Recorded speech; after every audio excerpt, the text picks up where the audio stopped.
Chegamos pontualmente, às 8 horas e 30 minutos. Começamos o Liberdade de Opinião indo até o Rio de Janeiro para ouvirmos Fernando Mollica. Mollica, parece que nem amanheceu direito por aí, que escuridão, rapaz. O sol pois tá boa noite. tímido. Boa noite a todos. Boa noite, viu, Fernando Mollica? Daqui a pouco você vai jantar, então. Muita chuva aí, tudo nublado? Choveu bastante de madrugada, viu? Choveu muito. O domingo também foi bem chuvoso. Enfim, a primavera tá com dificuldade de engrenar aqui no Rio de Janeiro. Pois é, a tá com preguiça. Tá azeda, hein? A primavera tá com combustível adulterado. Tem de mudar essa gasolina aí. Vamos lá, então. Começamos com o primeiro assunto, para na sequência ouvirmos a opinião de Fernando Mollica. O presidente Jair Bolsonaro discursou aos líderes do G20 em Roma neste fim de semana. Foi sábado. Depois de sair da reunião, o presidente conversou com jornalistas e falou sobre a economia e o desmatamento no Brasil. Vamos ouvi-lo. O Brasil está indo muito bem na recuperação da economia. Como disse lá atrás, tínhamos dois problemas, o vírus e o desemprego. Nós investimos muito na questão do emprego, no auxílio emergencial, atendendo aí 68 milhões de pessoas. O Brasil fez seu dever de casa e não mediu esforço para atender aos mais necessitados. E precisamos agora sim investir na retomada da economia. Vai ser uma posição surpreendentemente otimista do Brasil. O Brasil preserva mais de 2/3, né? Ou melhor, 2/3 aproximadamente daquilo que nós recebemos em 1.500. Então o Brasil é um exemplo para o mundo. Vamos lá, Mollica, como você avalia a declaração do presidente da República quando ele diz que a economia brasileira está se recuperando muito bem, obrigada? Olha, não é verdade. Mais uma vez, o presidente Jair Bolsonaro faltou com a verdade, para a gente usar aqui uma expressão mais elegante.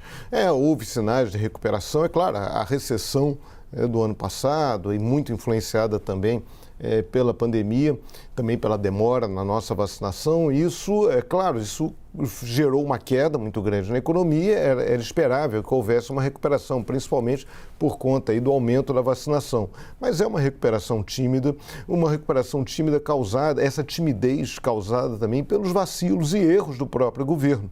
A dificuldade, se vai e vem, essas declarações intervencionistas do presidente da economia, quando ele ameaça intervir até no sistema de preços da Petrobras, depois volta atrás, acabou o Bolsa Família, aí não tem dinheiro certo ainda para o Auxílio Brasil, tudo isso tumultua muito o ambiente econômico. Então a gente tem, semana passada, o Itaú, uma instituição financeira importantíssima, já previu para 2022 uma retração, um PIB negativo de 0,5%. A gente está com uma inflação que já chegou aos 2 dígitos, uma inflação de 10%, quando a gente trabalha aí com os 12 meses, a gasolina a mais de R$ 7,00, dólar aí também altíssimo, as taxas de juros, a Selic, o Copom aumentando a taxa de juros para evitar uma disparada na inflação. Então, é uma situação muito delicada do Brasil. Na área ambiental, então, nem se fala. Quando o presidente fala, o Brasil dá exemplo ao mundo de como desmatar. Aí o presidente fica comparando com 1.500. Não, tem que comparar com quando ele assumiu a presidência, tem que comparar com 2018, que a partir de 2019 ele passa a ser o responsável maior por toda a condição das políticas do Brasil, inclusive a política ambiental.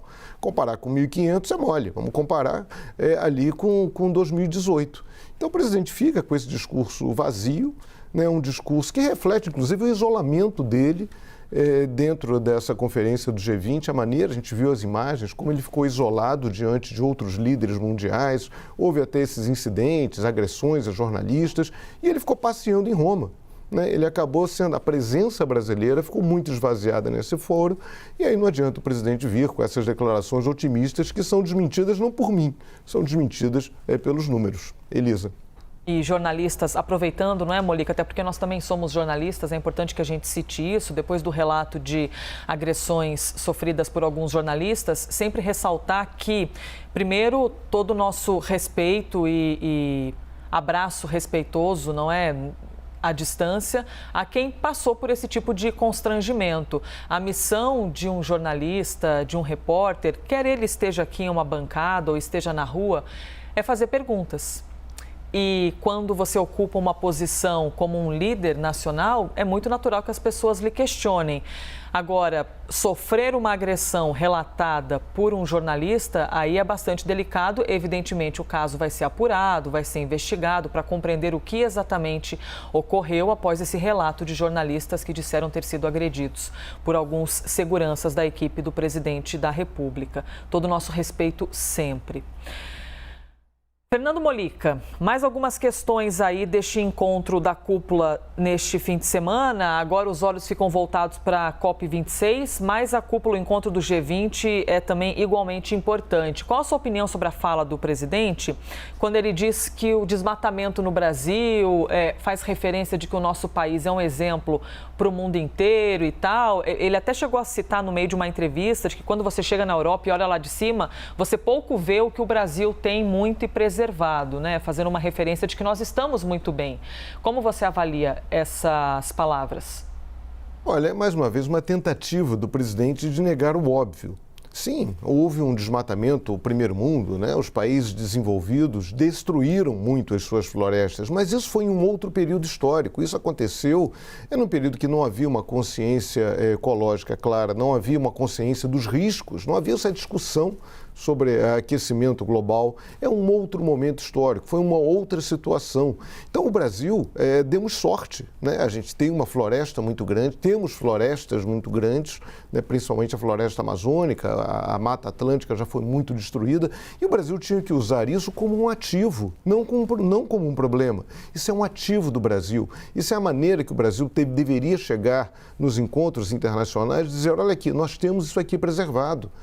Por condições históricas, por uma série de situações, nós temos ainda uma mata muito preservada, e isso é importante não só para o Brasil, não só para os países que também têm floresta amazônica, isso é importante para a humanidade. Então, o que a gente ganha com isso? Como é que eu negocio? O que vocês vão me pagar para que eu mantenha essa floresta preservada? Então, esse teria que ser o discurso do Brasil. Mas não, o presidente Jair Bolsonaro vê isso como um problema, como um passivo do Brasil, não como um ativo. Acha que tem que continuar desmatando, passar a boiada, passar o trator. O presidente Jair Bolsonaro, outro dia, foi visitar um garimpo ilegal numa reserva indígena.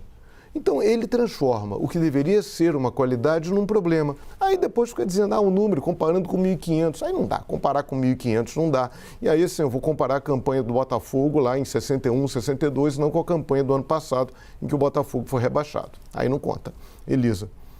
Mollica, o presidente Jair Bolsonaro concedeu uma entrevista ao canal de TV italiano Sky TG24.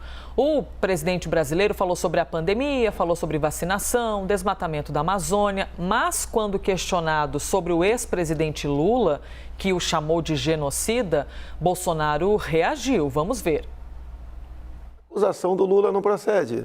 Ele é um oportunista. Só para falar a última do Lula, a semana passada, né, veio à tona o depoimento de um general, chefe do Serviço de Inteligência venezuelano, dizendo que há 15 anos o narcotráfico da Venezuela, que era comandada por Chávez e Maduro, abastecia de recursos várias autoridades de esquerda no Brasil e na Espanha.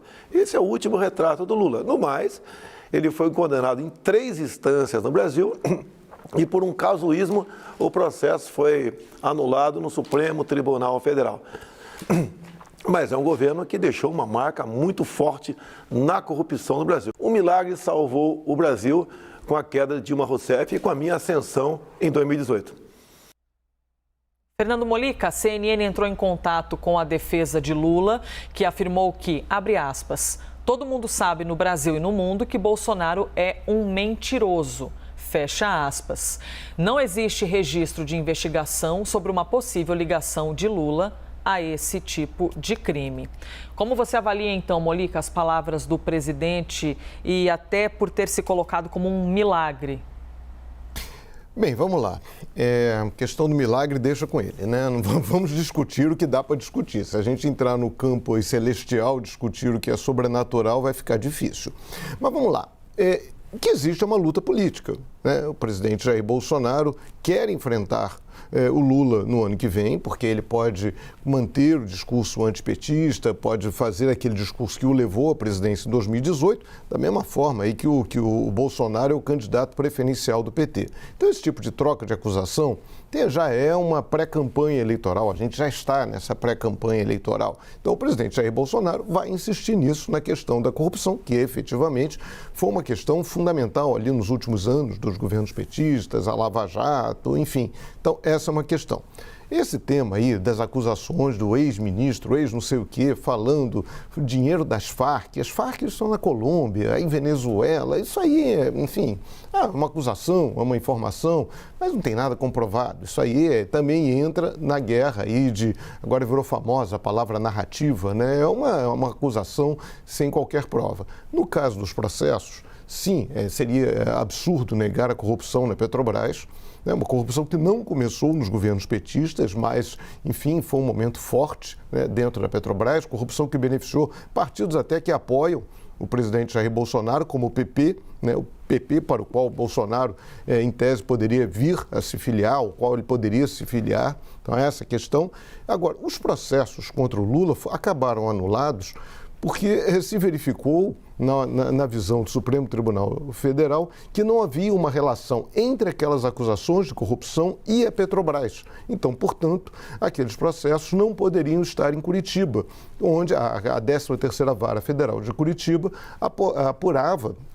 Havia ali processos que relacionavam a suposta corrupção do ex-presidente com a Petrobras, mas ali não havia essa ligação, não havia ali aquele ponto, no caso do triplex, no caso do sítio de Atibaia, na compra lá do terreno do Instituto Lula, como não havia uma relação explícita com a Petrobras, aqueles processos não poderiam estar ali. Foi isso que aconteceu, saíram de lá. Essa é a questão. Elisa. Molica, essa polarização, de fato, é nociva ao Brasil? Porque embates políticos são habituais, não é? São costumeiros. Mas essa polarização muito inflamada pode fazer mal para o nosso país? Olha só, a polarização faz parte da política, né? A crítica, a democracia não é um coro de contentes, não é um coro de pessoas que concordam. A democracia, ela precisa das vozes divergentes. Isso é necessário. A questão é que a gente entrou no Brasil nos últimos anos, desde as manifestações de 2013, num processo de radicalização muito grave, que começou a transformar adversário em inimigo. Isso é ruim, porque somos todos brasileiros. Eu até costumo dizer brincando, não dá para mandar metade do Brasil para Cuba e a outra metade para Miami. Não cabe todo mundo em Miami, não cabe todo mundo em Cuba. Então somos todos brasileiros, temos naturais divergências ideológicas, políticas, visões econômicas, muitas vezes contraditórias, mas que isso tem que ser resolvido aqui dentro, resolvido com argumentos. Agora, só ficar xingando um, ficar xingando o outro, isso não adianta. Esse processo de radicalização, que claro, não começou com Jair Bolsonaro. A política é radical, ela tem uma característica de polarização anterior a Jair Bolsonaro, mas que Jair Bolsonaro transforma a polarização na sua grande lógica política. Ele não trabalha com a conciliação. Em nenhum momento ele se diz presidente de todos os brasileiros. Ele sempre se coloca como presidente de uma parte de brasileiros e trata outra parcela como inimiga. E isso é complicado, mas enfim, é do jogo político, o jogo que tem que seguir o jogo. Elisa. 8h43, ainda temos tempo para falarmos um pouco de economia e parcerias importantes. O presidente Jair Bolsonaro se reuniu com o secretário-geral da OCDE, a Organização para a Cooperação e Desenvolvimento Econômico. O presidente reafirmou o interesse do país em fazer parte do grupo e o secretário da OCDE afirmou em entrevista ao enviado especial da CNN Brasil, Leandro Magalhães, que a entrada do país na organização depende do Conselho, mas que o Brasil fez esforços muito grandes e que está cumprindo as normas. Vamos ouvir. Our point of view, that was a very strong example that balanced, effective multilateralism can help address and resolve the evolving challenges of our time. Brazil is one of 6 applicant countries, and it will be a matter for the members of the OECD to make that decision. But it's certainly true that Brazil has made a very significant effort it's going to be up to the OECD Council of Member Countries to make a decision on how to proceed with that application. Depende do conselho, depende também de uma lista de afazeres, não é, Molíca, que o Brasil tem de estar ali dentro para estar apto a entrar em uma OCDE. E na sua avaliação, qual a importância de o Brasil fazer parte da lista de países que integram a OCDE? Não, é importante porque aí o Brasil estaria num foro, mais um foro internacional, ao lado de países mais desenvolvidos. Há também países como a Colômbia, Costa Rica, que não dá para dizer que sejam países ricos, mas que atenderam ali a normas básicas da OCDE. Então é importante você estar ali, você conversa, você tem mecanismos de acesso a outras negociações internacionais. Agora, o Brasil, para entrar no clube, ele tem que cumprir uma série de exigências. Outros 5 países também estão pretendendo essa entrada no clube. O Brasil, até agora, em linhas gerais, já cumpriu 40% dessas exigências. Há negociações. Agora, entre outras exigências feitas pela OCDE, que tem a ver com livre comércio, democracia, combate à corrupção, tem a questão ambiental. E aí não tem jeito, o Brasil hoje é vilão, é patinho feio na questão ambiental. Não adianta o presidente Jair Bolsonaro ficar falando que isso é campanha internacional contra o Brasil, não adianta ele ficar citando os tempos de Pedro Álvares Cabral. Não, a questão é concreta, a questão hoje, o Brasil precisa transformar isso no ativo. As atitudes do governo Jair Bolsonaro em relação à área ambiental são muito frágeis. Tanto que o presidente, esse foi um tema lá do G20, o presidente se isolou, foi passear em Roma, muitas vezes, o presidente deixou de ir a Glasgow, ele está na Europa e não vai participar da Conferência do Clima na Escócia. Esse que é uma questão importante, é uma péssima sinalização isso do Brasil. Então o Brasil tem que fazer a sua parte, tem que mostrar que quando você quer entrar num clube, você tem que mostrar que cumpre as normas daquele clube. Não dá para você querer ser sócio do Corinthians e chegar lá na sede do Corinthians com a camisa do Palmeiras. Enfim, tem que se adaptar à lógica, no caso, corintiana. Elisa. Fernando Molíca, bom dia para você, debaixo de chuva no Rio de Janeiro, mas nada que um bom almoço, um encontro em família ou até o bom e velho carteado não resolva os dias nublados. Bom dia. Bom dia, Elisa, bom dia para todo mundo, boa semana aí.